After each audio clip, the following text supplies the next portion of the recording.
আল্লাহ যখন ওই সমুদ্রকে আদেশ করবেন যে এই জনপদের লোকেরা আমার আদেশ মানছে না, জলোচ্ছ্বাস দিয়ে উড়িয়ে দাও, সমুদ্র তাই করবে। প্রকৃতি আল্লাহর কথা শোনে। ছাই জড়ো করা হলো। জড়ো করার পরে আল্লাহ পাক এই ব্যক্তিকে আবার পুনরুজ্জীবিত করে জিজ্ঞাসা করলেন, কি জন্য এই কাজটা করেছেন, কেন এই কাজটা করেছো? তখন এই ব্যক্তি বলছে, হাদিসের কথাগুলো এমন, এই ব্যক্তি বলছে, মিন খাশিয়াতিকা ইয়া রাব্বি, আল্লাহ আমি তোমার ভয়ে এই কাজটা করেছিলাম। আর তুমি খুব ভালো করেই জানো হে আল্লাহ যে আমি তোমার ভয়ে করেছি না অন্য কোনো কারণে করেছি। আল্লাহ পাক বললেন, আমি তোমাকে মাফ করে দিলাম।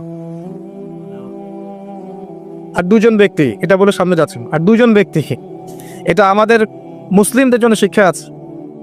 আমরা মুসলিমরা মনে করি যে আমরা সুপিরিয়র হয়ে গেছি, মাশাআল্লাহ জুমার নামাজে আসি, রমজানের রোজা রাখি, মাঝে মাঝে একটু জাকাত দেই, সুযোগ পেলে একটা হজ উমরা করে আসি, তাই না? মাঝে মাঝে মসজিদে এসে নামাজ পড়ি, আমরা মনে হয় জান্নাতের সার্টিফিকেট পেয়ে গেছে, আমরা এমনটা মনে করি আর কি। দুই ব্যক্তি, একজন অনেক আল্লাহওয়ালা মানুষ, আর একজন হচ্ছে